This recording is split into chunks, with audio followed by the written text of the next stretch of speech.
بسم الله الرحمن الرحيم وبه نستعين. الحمد لله رب العالمين والصلاة والسلام على سيد المرسلين وعلى آله وصحبه أجمعين ومن تبعهم بإحسان إلى يوم الدين. أعوذ بالله من الشيطان الرجيم. بسم الله الرحمن الرحيم. يا أيها الذين آمنوا لا تتخذوا آباءكم وإخوانكم أولياء إن استحبوا الكفر على الإيمان. محترم حضرین، ہمارا درس اس موضوع کے تحت جاری ہے وہ ولا اور برا ہے. بار بار اس کا تذکرہ ہوا کہ یہ دین کے انتہائی اہم مسائل میں سے ایک بنیادی مسئلہ ہے، اور گزشتہ درس میں کافی تفصیل سے یہ بھی ذکر ہوا کہ اس مسئلے کے نہ سمجھنے کی وجہ سے بہت سارے اہل اسلام بھی مسلمانوں سے بھی اور غیر مسلموں سے بھی تعامل میں غلطیاں کرتے ہیں. اس ضمن میں ہمارے درس میں شیخ روحیلی کا بیان جاری ہے بطور شرح کے. وہ کہتے ہیں کہ ولا اور برا دو قسم کی ہوتی ہے. ایک قسم غیر ملت اسلامیہ سے ہٹ کر دوسری ملتوں کے افراد سے کیا تعلق ہو، کیا معاملہ ہو، ولا اور برا کا دونوں کا معاملہ. اور دوسری قسم جو آج ہم آگے بڑھیں گے کہ مسلمانوں کے تعلق سے ولا اور برا کا کی کیا صورت ہوگی. پہلی گفتگو جو جاری تھی کہ غیر مسلموں سے کس طرح معاملہ کیا جائے، اس ضمن میں کچھ تفصیلات اور دلائل گزرے پچھلے درس میں کہ ان سے تعلق رکھنا مطلقاً منع ہے بعض استثنائی شکلوں میں.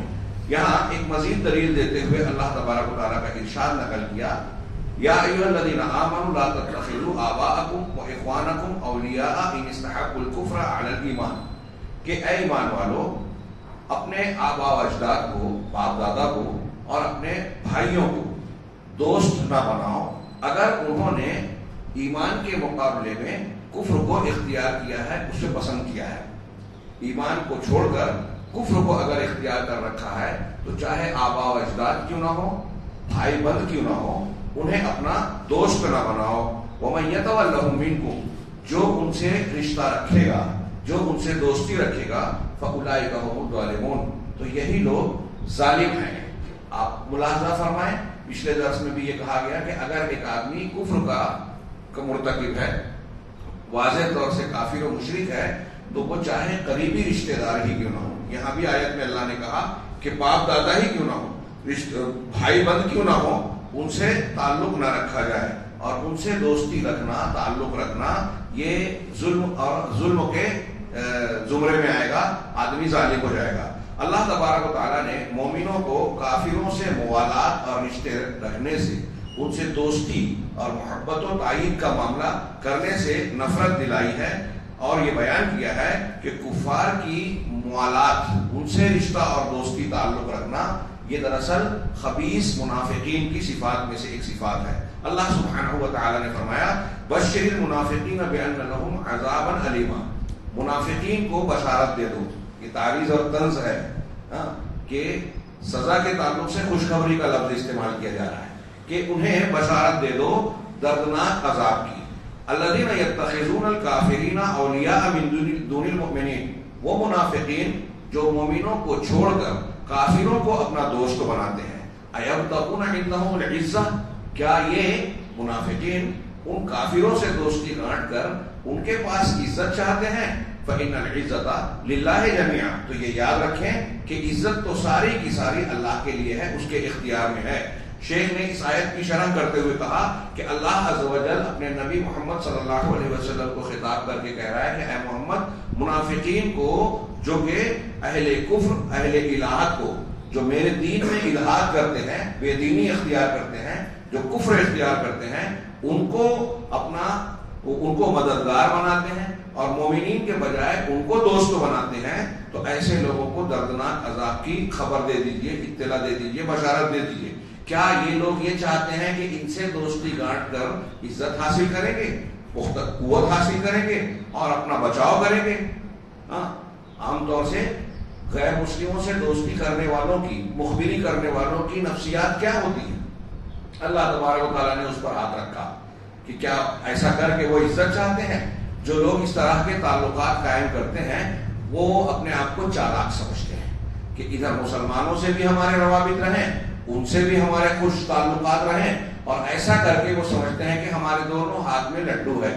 اگر کبھی کافروں کی طرف سے کوئی ہجوم، کوئی حملہ، کوئی معاملہ ہوتا ہے تو ہم محفوظ رہیں گے، لیکن تاریخ گواہ ہے ایسا آدمی نہ ادھر کا ہوتا ہے نہ ادھر کا ہوتا ہے. اور سب سے بڑھ کر رب العالمین یہ کہہ رہا ہے کہ وہ لوگ وہاں عزت اور قوت اور اپنا بچاؤ سمجھتے ہیں، تو یہ یاد رکھیں کہ ساری قوت اللہ کے پاس ہے، ساری عزت اللہ کے پاس ہے، اور ان کے پاس کچھ بھی نہیں ہے، نہ ان کی عزت ہے، نہ مناعت اور قوت ہے، اور نہ ہی وہ دفاع اور بچاؤ کر سکتے ہیں.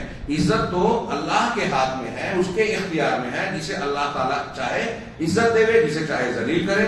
اللہ عز و جل نے مسلمانوں کے لیے یہ بھی بیان کیا کہ اگر میں مسلمان کافروں سے دوستی، تعلق، دلی تعلق رکھتے ہیں، یہ رشتہ یہ گزر چکا پچھلے درس میں وضاحت کہ اس کا یہ مطلب نہیں ہے کہ عام غیر مسلموں کے ساتھ ہم ظلم و زیادتی کریں.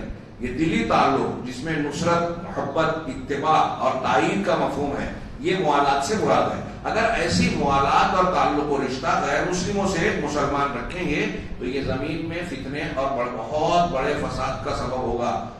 ہم سوچ رہے ہیں کہ یہ معمولی بات ہے، اور یہ بار بار گزری بات کہ اس مسئلے کو لوگ اہمیت نہیں دیتے، اس کو غیر ضروری سمجھتے ہیں، یا اگر سمجھتے بھی ہیں تو غلط مفہوم میں. اللہ تبارک و تعالیٰ اس کا جو نتیجہ بتا رہا ہے کہ اگر ہم نے اللہ اور رسول کی تعلیم کے مطابق رشتے جوڑنے اور کاٹنے کا معاملہ اختیار نہیں کیا تو نتیجہ کیا نکلے گا؟ اللہ تبارک آج ہر مسلمانوں کے جو بحرانی کیفیت ہے اور مختلف قسم کے فتنہ و فساد میں گھرے ہوئے ہیں، کافروں کے نرغے میں ہیں، اور پھر شکوہ شکایت کرتے ہیں علماء سے کہ علماء کرام تو یہی بیان کرتے ہیں اور ان کے پاس کوئی ہمارے مسائل کا حل نہیں ہے، شکوہ شکایت کرتے ہیں. حالانکہ ان سے بھی پوچھا جائے جو اس قسم کی شکایت کرتے ہیں کہ ٹھیک ہے علماء سے ہٹ کر آپ بتائیے کیا حل ہے، تو ان کے پاس بھی حل نہیں ہے سوائے چند جذباتی باتوں کے. اصل حل قرآن و سنت میں ہے، اور قرآن و سنت کا حل جب ہم اختیار کرنے جاتے ہیں تو اس میں قربانیاں دینا پڑتی ہے. قرآن و سنت کی تعلیمات پر عمل کرنے کی ضرورت پیش آتی ہے. لوگ اس پر عمل کیے بغیر چاہتے ہیں کہ اللہ تعالیٰ کے وعدوں کے مستحق بن جائیں. ایسا نہیں ہو سکتا. اللہ تعالیٰ کے وعدے بالکل برحق ہیں. جن شرائط اور بنیادوں سے تعلق رکھتے ہیں اس کے بغیر یہ وعدے نہیں مل سکتے. چنانچہ ان میں سے ایک یہ بھی ہے کہ کفار و مشرکین سے دوستانہ تعلقات، دلی تعلق اگر کوئی رکھے گا تو کیا ہوگا؟ سورہ انفال کی آیت دیکھیے، اللہ فرماتا ہے وَالَّذِينَ كَفَرُوا بَعْضُهُمْ أَوْلِيَاءُ بَعْضٍ. جنہوں نے کفر کیا وہ ایک دوسرے کے دوست ہیں. کافر ایک دوسرے کے مددگار، معاون اور دوست ہیں، اولیاء ہیں. إِلَّا تَفْعَلُوا، اگر تم نے ایسا نہیں کیا، یہ کافر کے دوست ہیں، مسلمان کافروں کے دوست نہیں ہیں. اگر تم نے یہ کام نہیں کیا، یعنی یہ رشتے اور تعلق کا یہ لحاظ نہیں کیا، تکن فتنۃ فی الارض، تو زمین میں فتنہ ہوگا، وہ فساد کبیر اور بڑا فساد ہوگا. اس کے کیا کیا نتائج برآمد ہوتے ہیں؟ حق آپ جب کافروں سے تعلق گانٹتے ہیں، اس سے پہلے کے درس میں واضح اشارہ ہوا، تو اس کا کیا نتیجہ ہوتا ہے؟ اور مسلمانوں سے دغا کرتے ہیں، ان سے تعلق نہیں رکھتے ہیں، تو اس کا کیا نتیجہ ہوتا ہے؟ اہل باطل کی آپ تائید کر رہے ہیں، اہل حق کی حوصلہ شکنی کر رہے ہیں. حق کو طاقتور بنانے کی بجائے اسے کمزور کر رہے ہیں، اور ناحق کو آپ طاقتور بنا رہے ہیں. اور پھر اس کے نتیجے میں ہر قسم کی برائیاں اور منکرات کو فروغ ملے گا، اور گناہوں کو گویا نیکیوں کو آپ توڑ رہے ہیں، ان کی حوصلہ شکنی کر رہے ہیں. تو اس کا نتیجہ تو فساد اور فتنے کی شکل میں نکلنا ہی ہے. اب کہہ رہے ہیں کہ قطعی طور سے یہ امر معلوم ہے اور اس کا ثبوت بالکل واضح ہے کہ ان سے تعلق نہیں رکھنا ہے جو دوسری ملت کے لوگ ہیں. چنانچہ تعلق رکھنے کا مطلب دلی تعلق. چنانچہ کسی مسلمان کے لیے جائز نہیں ہے کہ وہ کسی کافر کی سے دوستی گاٹھے، وہ چاہے جو ہو، یا کافر کی اتباع کرے یا مسلمان کے خلاف اس کی مدد کرے، سوائے ایک صورت کے کہہ رہے ہیں، اور وہ صورت یہ ہے کہ جب کوئی مسلمان کسی کافر پر ظلم کرنے والا ہو. چنانچہ ایسی صورت میں مسلمان کا ہاتھ پکڑا جائے گا، اسے ظلم سے روکا جائے گا اور منع کیا جائے گا، جیسا کہ اس شخص کی طرح کمن اعتداء علی کافر، جیسے وہ شخص جو کسی کافر پر زیادتی کر رہا ہے تو اس کے ہاتھ کو پکڑ کے اسے ظلم سے روکنے کی بھرپور کوشش کی جائے گی. اس عمل میں خود مسلمان کی بھی مدد ہے، جیسا کہ نبی صلی اللہ علیہ وسلم کا ارشاد ہے انصر اخاک ظالما او مظلوما. بخاری شریف کی روایت ہے، حضرت انس سے روایت، اللہ کے نبی صلی اللہ علیہ وسلم فرماتے ہیں کہ اپنے بھائی کی مدد کرو، اپنے بھائی کی مدد کرو، ظالما او مظلوما، وہ ظالم ہو یا مظلوم ہو. صحابہ نے پوچھا اللہ کے رسول یہ ننصرہ مظلومن کہ ہم مظلوم آدمی کی تو مدد کریں گے, ظالم کی مدد کیسے کریں؟ تو آپ نے فرمایا تأخذ فوق یدیہ, اس کے ہاتھ کو تم روک لو, پکڑ لو, یعنی ظلم کرنے سے اسے باز رکھو, اسے منع کرو, اس کے لیے رکاوٹ بن جاؤ. تو ظلم سے روکنا اپنے بھائی کی مدد ہے.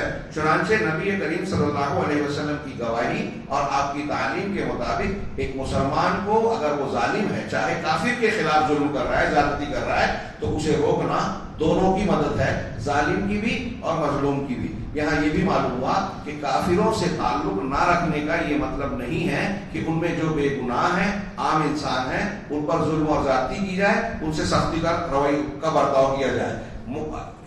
یہ کہہ رہے ہیں. اسی طریقے سے اب آگے ایک مسئلہ اور بیان کر رہے ہیں کہ کافروں سے تعلق اور رشتہ رکھنا یہ ناجائز ہے. اب ناجائز ہے تو اس ناجائز کا کیا درجہ ہے؟ تو کہا علماء اور سلف اس کی وضاحت کرتے ہیں کہ اس کے الگ الگ درجات ہیں. ایک آدمی اگر کسی غیر مسلم سے تعلق, دلی تعلق رکھتا ہے, تو کبھی انہوں نے آگے بیان کیا کہ تحقیق یہی ہے کہ کبھی وہ کفر اکبر ہوتا ہے, آدمی اسلام سے خارج ہو جاتا ہے, اس لیے کہ موالات کی اصل محبت ہے. اگر ایک آدمی کافروں سے محبت رکھتا ہے دل میں, تو ظاہر سی بات ہے اللہ اور رسول سے دشمنی رکھنے والے سے آپ دوستی رکھ رہے ہیں, تو آپ اللہ اور رسول سے دوستی نہیں رکھتے, اللہ اور رسول سے محبت نہیں رکھتے. محبت رسول اور اللہ سے محبت کا تقاضا ہے کہ اللہ کے محبوب ہمارے محبوب بن جائیں, اللہ کے مبغوض ہمارے مبغوض بن جائیں. میں اکثر یہ سوال کرتا ہوں کہ آپ بتائیے, دل میں سوچئے, جس سے مسئلہ موٹی بات کا سوال اور عام چھوٹے سطح پر وہ چیز سمجھ میں آ جائے کہ کیا کوئی مسلمان ایسا ہو سکتا ہے جو یہ کہے کہ مجھے فرعون سے محبت ہے یا ابو جہل مجھے پسند ہے؟ کوئی شخص ایسا کہے گا تو ابو جہل سے محبت رکھنے کا مطلب یہ ہوا کہ اللہ اور رسول سے آپ ناراض ہیں. جسے اللہ اور رسول نے دشمن مانا, جو اللہ اور رسول کا دشمن تھا, آپ اسے محبوب مانے, تو آپ اللہ اور رسول سے محبت کرنے والے کیسے ہو سکتے ہیں؟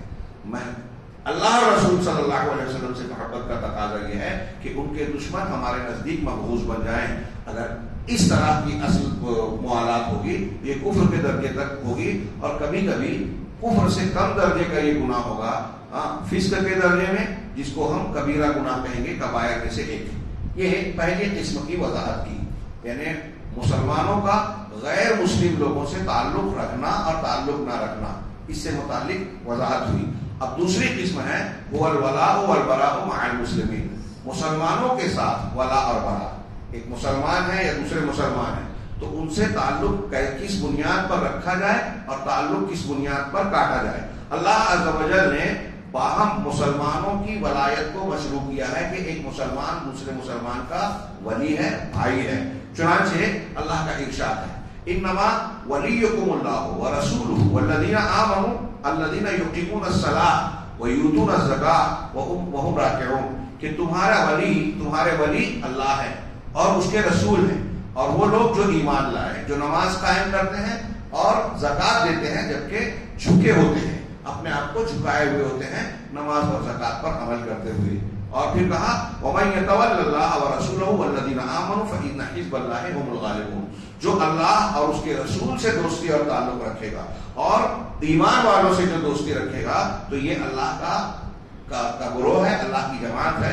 اللہ کی جماعت ہی غالب ہونے والی ہے. چنانچہ بنیادی طور سے جو اہل ایمان ہیں وہ ایک دوسرے کے ولی اور بھائی ہیں. چنانچہ کہا کہ مومنوں کے دل ایک دوسرے سے قریب ہوتے ہیں, اگرچہ ان کے بدن دور ہوں, الگ الگ علاقے میں رہتے ہوں. ہم یہاں رہ رہے ہیں, ایک مسلمان امریکہ میں ہے, آسٹریلیا میں ہے, افریقہ کے کسی دور دراز کے علاقے میں ہے. اگر وہ صاحب ایمان ہے تو ہمارا بدن چاہے دور ہو, علاقے چاہے کتنے بھی فاصلے اور مسافت کی دوری رکھتے ہوں, لیکن وہ ہمارا بھائی ہے جو اہل ایمان میں شامل ہے, اور چاہے زمانے اور علاقے کتنے بھی دور ہوں. چنانچہ مومن فقط فالمؤمن قد یکون له الولاء, تو مومن کے لیے ولاء مطلق ہوتا ہے. کبھی کبھی ایک مسلمان کے لیے مطلقاً دوستی اور تعلق ہوتا ہے, اس سے کسی بھی شکل میں براءت اور لا تعلقی جائز نہیں ہوگی. کچھ لوگوں کے ساتھ, جیسے اللہ کے رسول صلی اللہ علیہ وسلم. رسول اللہ صلی اللہ علیہ وسلم سے ایک ایمان والے کو موالات ہی رکھنا جائز ہے، آپ سے کسی بھی تعلق سے برات کا اظہار کرنا لا تعلقی کیسے جائز ہو سکتی ہے؟ آپ کے یہاں کوئی مسئلہ ہے ہی نہیں۔ پھر آپ کے بعد کون لوگ خالص محبت رکھنے کے لیے؟ وہ سارے لوگ جو اہل توحید اور اہل اطاعت ہیں اور اہل سنت ہیں، ان سے خالص محبت رکھنا لازم ہے۔ اب ان میں سر فہرست کون ہے؟ صحابہ کرام۔ صحابہ کے بعد پوری امت کے لوگ، ان سب کا ہم کو احترام، تعلق اور دوستی والا معاملہ رکھنا چاہیے۔ پھر اس کے بعد کے مسلمانوں میں جو اہل حق ہیں، جو توحید والے ہیں، سنت والے ہیں، یعنی صحیح منہج والے، بہت اچھی طریقے سے یہ دماغ میں بٹھائیں۔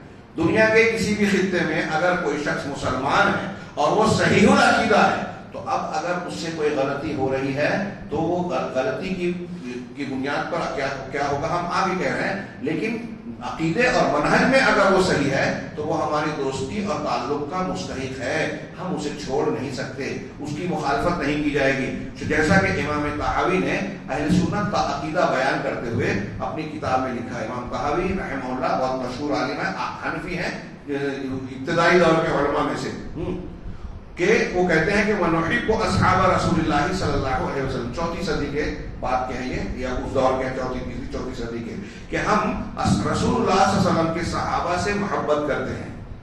صحابہ کرام اہل ایمان ہیں، اہل اتباع ہیں اور صحیح العقیدہ ہیں۔ امت کے تمام افراد کے مقابلے میں ان کا درجہ سب سے اونچا ہے۔ قرآن و حدیث کی بہت ساری نصوص اس پر گواہ دلالت کرتی ہیں۔ چنانچہ ہم صحابہ کرام سے محبت کرتے ہیں اور ان میں سے کسی کی محبت میں بھی افراط نہیں کرتے، حد سے تجاوز نہیں کرتے۔ ایک طرف یہ کہ حد سے آگے نہیں بڑھتے، وَلَا نَتَبَرَّأُ مِنْ أَحَدٍ مِّنْهُمْ، اور نہ ہی ان میں سے کسی سے ہم براءت کا اظہار کرتے ہیں۔ جیسے روافض کہتے ہیں کہ ہم ابو بکر صدیق اور عمر فاروق سے بری ہیں، ہم ان سے تعلق، وہ ان کے یہاں تبرہ ہوتا ہے نا، تبرہ لا تعلقی کا اظہار کرنا، تو کہہ رہے ہیں کہ ہم کسی بھی صحابی سے براءت کا اظہار نہیں کرتے، جن سے قرآن نے کہا کہ اللہ ان سے راضی ہوا اور وہ اللہ سے راضی ہوئے، صحابہ کے بارے میں کہا، تو جن سے اللہ راضی ہے اگر ہم اور آپ اس سے ناراض ہوئے تو ہمارا ایمان سلامت رہے گا کیا؟ یہ عقیدے کی بات ہے، معمولی بات نہیں ہے۔ آج کل کچھ ہماری صفوں میں بھی ایسے دانشور خود ساختہ مفکرین پیدا ہو رہے ہیں جو روافض کی بولیاں ہمارے درمیان بول رہے ہیں، ہمارے نوجوانوں کو یہ بدعقیدگی سکھا رہے ہیں۔ پوری امت کا اتفاق ہے، یہ جو شیخ امام طحاوی کہہ رہے ہیں، امام بربہاری اور عقیدے کی دوسری کتابوں میں آپ پڑھیں کہ اگر مسلمانوں میں سے کوئی ایک شخص ایک صحابی کو شاہ کو بھی برا بھلا کہتا ہے، اگر وہ انہیں کافر، فاسق وغیرہ کہتا ہے، تو جیسا یہ صحابہ کو کہہ رہا ہے حقیقت میں یہ ویسا ہی ہو جائے گا۔ ایک صحابی کی شان میں بھی اگر گستاخی کر رہا ہے تو وہ شخص جو ہے زندیق ہے، ملحد ہے، بے دین ہے، اہل سنت والجماعت کے طریقے پہ نہیں ہے، قرآن و حدیث کو نہیں مانتا، صحابہ اور تابعین کے اجماع کو، امت کے اجماع کو نہیں مانتا۔ اب وہ روافض جو پورے صحابہ کرام کی شان میں گستاخیاں کرتے ہیں، ان کا کیا معاملہ ہوگا؟ تو کہا ہم صحابہ میں سے کسی سے بھی براءت اور تبرہ نہیں کرتے، وَنُبْغِضُ مَن يُبْغِضُهُمْ، اور ان سے ہم بغض رکھتے ہیں جو صحابہ سے بغض رکھتا ہے۔ صحابہ سے بغض رکھنے والے کون ہیں؟ سرے بالکل واضح طور سے روافض ہیں، اور روافض اور خوارج۔ آج ایران شیعہ اثنا عشری کی حکومت ہے، ہمارے یہاں ایک طبقہ ہے اسلامی حکومت، خلافت اور حاکمیت کی بات کرتا ہے۔ عالم اسلام میں مختلف ملکوں میں اخوان المسلمین کے نام سے، ہمارے ہندوستان میں انہی کی فکر کے قریب بالکل ہیں جماعت اسلامی والے۔ میں اس لیے وضاحت سے کہہ رہا ہوں کہ اگر وہاں تک بات پہنچتی ہے کسی بھی ذریعے سے، اس تقریر کے ذریعے سے، تو وہ اپنے اس بات کا جائزہ لیں، عقیدے کی ان کتابوں کا مراجعہ کریں۔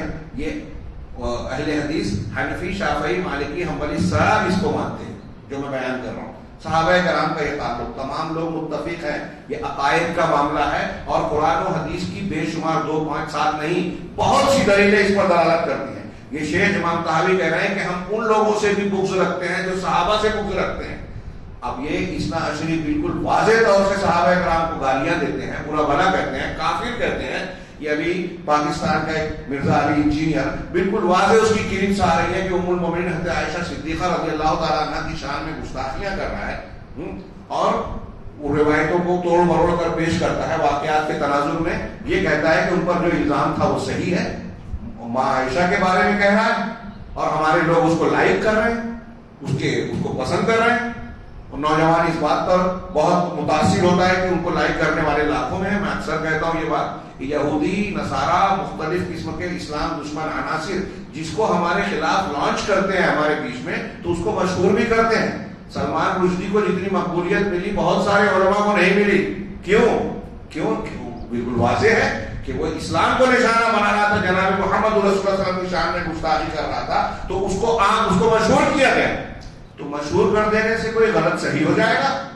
ہمارا نوجوان یہ بنیاد سمجھنے کو تیار ہی نہیں ہے. بھیڑ بھاڑ کو دیکھ کر، لائک اور اس کے فالوورز کو دیکھ کر کوئی چیز صحیح اور غلط ثابت نہیں ہوتی. تو بہرحال یہاں ہمارے میں عرض کر رہا ہوں کہ ان کے یہاں واضح دیکھیے، اخوان المسلمین شیخ حسن البنا سے لے کر آج تک، مولانا ابوالعلا مودودی سے لے کر آج تک ان کے یہاں روافض کی تائید پائی جاتی ہے، ان کا ساتھ دیتے ہیں، ان کا دفاع کرتے ہیں. پیچھے گزرا نا کہ مسلمانوں کے مقابلے میں اہل بدعت، یہ روافض تو کھلے کھلے شرک کرنے والے ہیں، صحابہ کرام کو برا بھلا کہتے ہیں، قرآن کو اس طرح نہیں مانتے، سارے صحابہ کو اور امہات المومنین کی شان میں کھلی گستاخیاں کرتے ہیں، اور ان کے شرکیات کی ایک لمبی فہرست بیان کی جا سکتی ہے.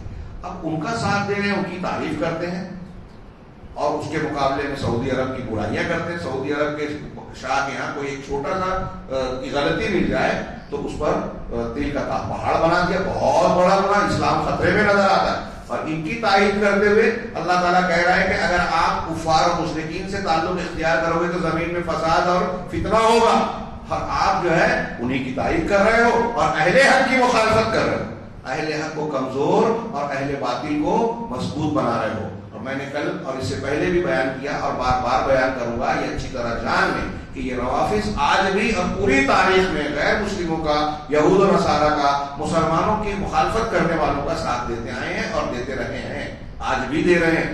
مسلمانوں کے قتل عام جہاں جہاں ہو رہے ہیں عالم اسلام میں مختلف ملکوں میں، آپ دیکھیں گے کہ دشمنان دین کے بالکل پہلو روافض بھی اس میں شریک ہیں.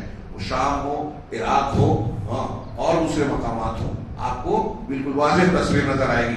لیکن کچھ لوگ ان سے بغض نہیں رکھتے، محبت رکھتے ہیں.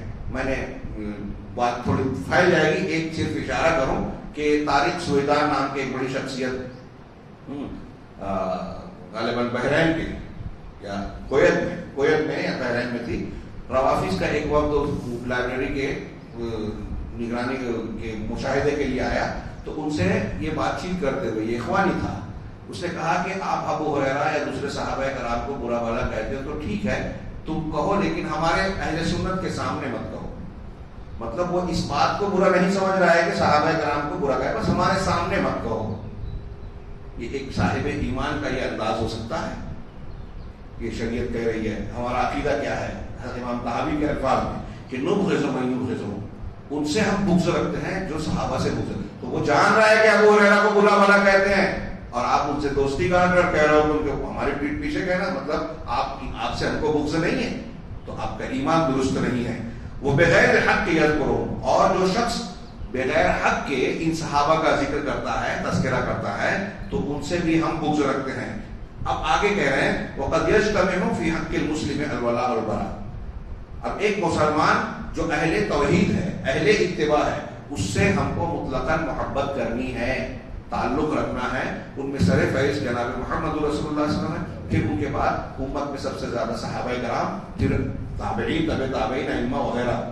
اس کے بعد کہہ رہے ہیں کہ ایک مسلمان کی شخصیت میں ولا اور برا دونوں چیزوں کے عناصر جمع ہو سکتے ہیں. کیا مطلب؟ یعنی ایک ہی مسلمان ایک شخصیت ہے، اس کے اندر کچھ ایسی صفات ہیں جس سے اسے دوستی رکھنا ضروری ہے یا دوستی کا تقاضا کرتی ہے، اور اس کے اندر کچھ ایسی صفات بھی ہیں جس سے دشمنی اور ناراضگی کا اظہار کرنا ضروری ہے. ایک ہی مسلمان میں کبھی دونوں چیزیں اکٹھا ہوتی ہیں. وقد یکون، اور کبھی ایسا ہوتا ہے کہ دونوں میں سے ایک دوسرے پر غالب ہوتا ہے، یعنی دوستی کی بھی صفت ہے، دشمنی کی بھی صفت ہے، لیکن کبھی دوستی کی صفت غالب ہوتی ہے، کبھی اس کی صفت غالب ہوتی ہے. دوستی اور دشمنی کے سبب کی بنیاد پر اور ظاہری تصرفات، ان سے کیسے معاملہ کیا جائے، تو اس چیز کا لحاظ یہ کیا جائے گا کہ اس میں سے غالب کون ہے. یعنی اس مسلمان کے اندر اچھائی والا پہلو زیادہ ہے تو اس کے ساتھ دوستی والا پہلو زیادہ غالب کیا جائے گا، اور اگر اس کے اندر برائی والا پہلو ہے تو